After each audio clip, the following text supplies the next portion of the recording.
This masala shepherd's pie is packed full of flavour and nutrition and is 100% child friendly.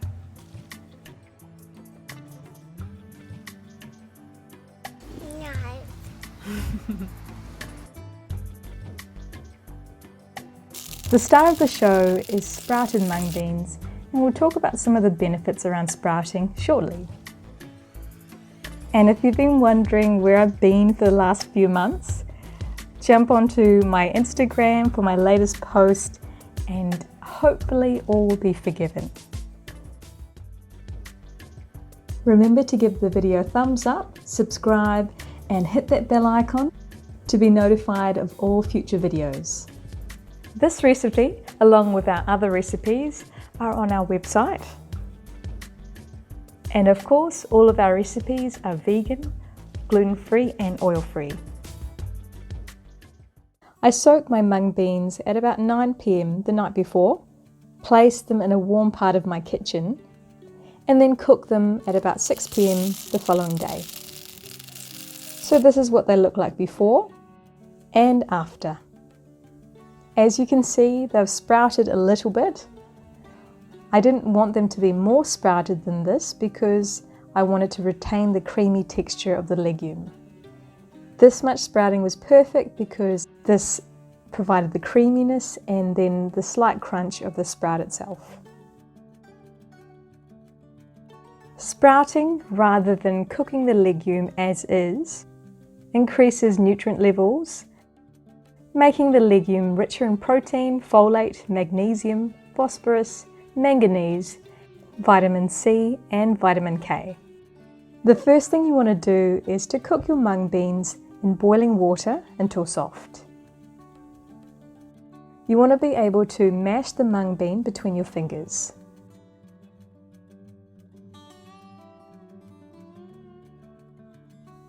Next, you want to prepare your potatoes. You can leave the skin on if you wish, but the key thing is that you ensure that you chop them to the same size so they'll cook in the same time.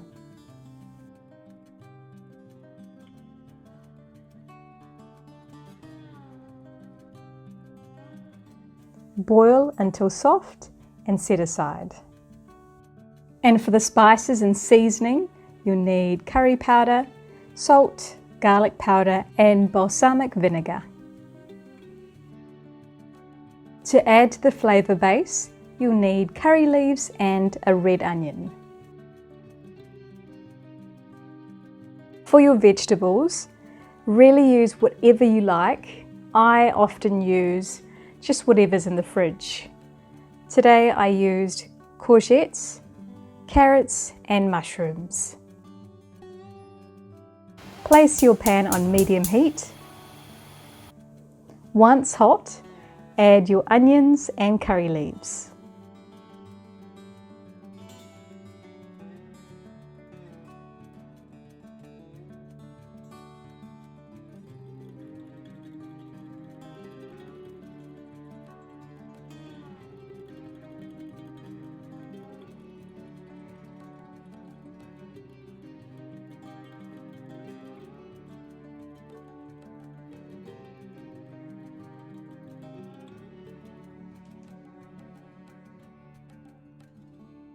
Cook down until the onions are slightly soft and until the curry leaves get nice and fragrant. Then add in all your vegetables.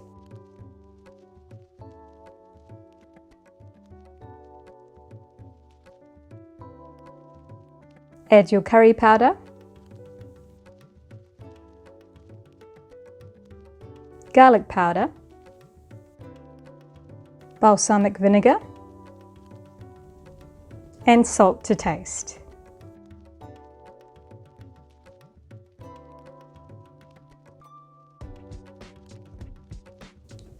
Give it a good mix.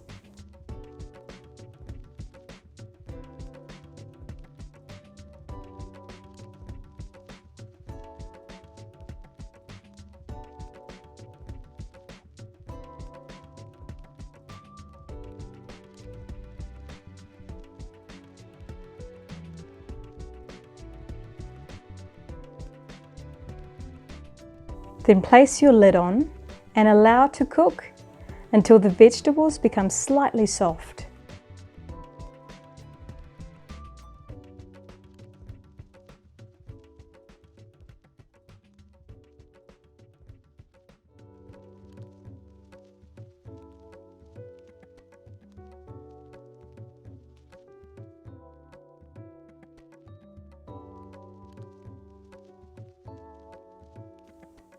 Then add your mung beans,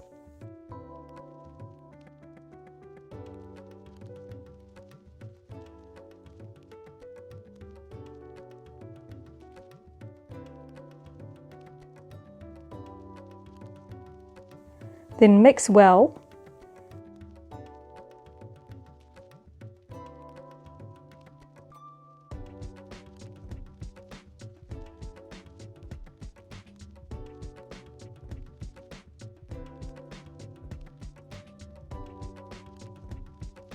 And allow to cook for a few minutes. Remember that it's yet to be cooked in the oven and that the cooking time in the oven will help marry the flavours together as well. Then set aside, and now we can move on to the potatoes. For the spices and seasoning for the potatoes, you'll need salt,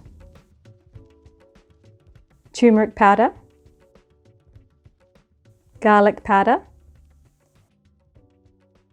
curry leaves and mustard seeds.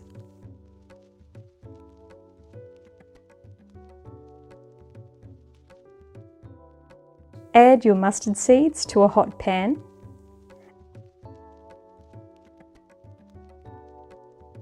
Allow to cook until they start popping. This is how you know that the mustard seeds will release their flavours into the potato. Without this step, the flavour will be a bit flat and also bitter. Once the mustard seeds have started popping, add your curry leaves. Stir until the curry leaves become nice and fragrant.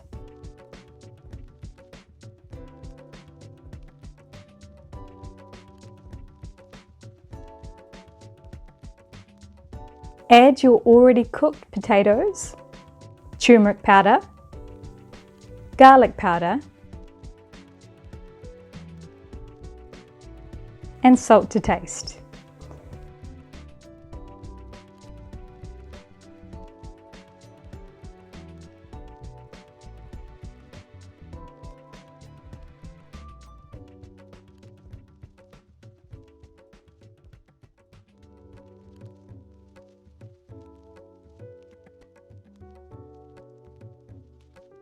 Then mash gently until you have what could be described as a textured mash.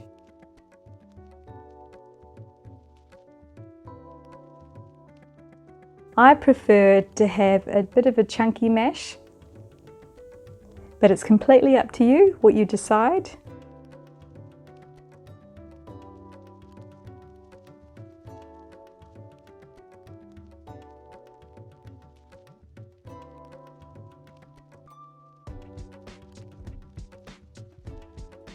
The final stage is to assemble the shepherd's pie. Place all of your bean mix at the bottom of a casserole dish. I have a pretty wide casserole dish here, but honestly it doesn't matter. So if you've got something that is a bit higher, then obviously your shepherd's pie is just going to be thicker. All of the ingredients that go in are already cooked, so it really doesn't matter. What you're doing is just cooking them further to further caramelize the ingredients. So I personally just used whatever I had in the house, and I would suggest you do the same.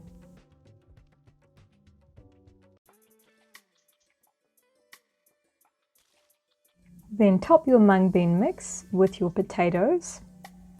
Try to make the layer as even as possible.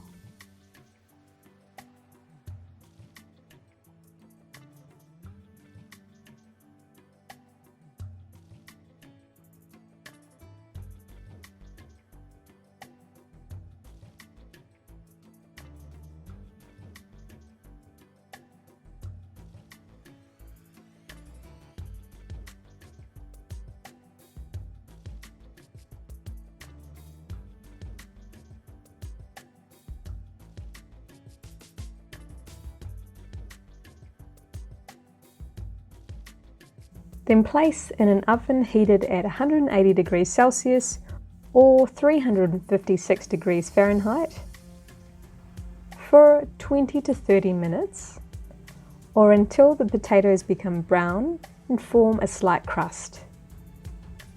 I hope you enjoy this recipe. Thank you so much for watching, and I look forward to seeing you next time.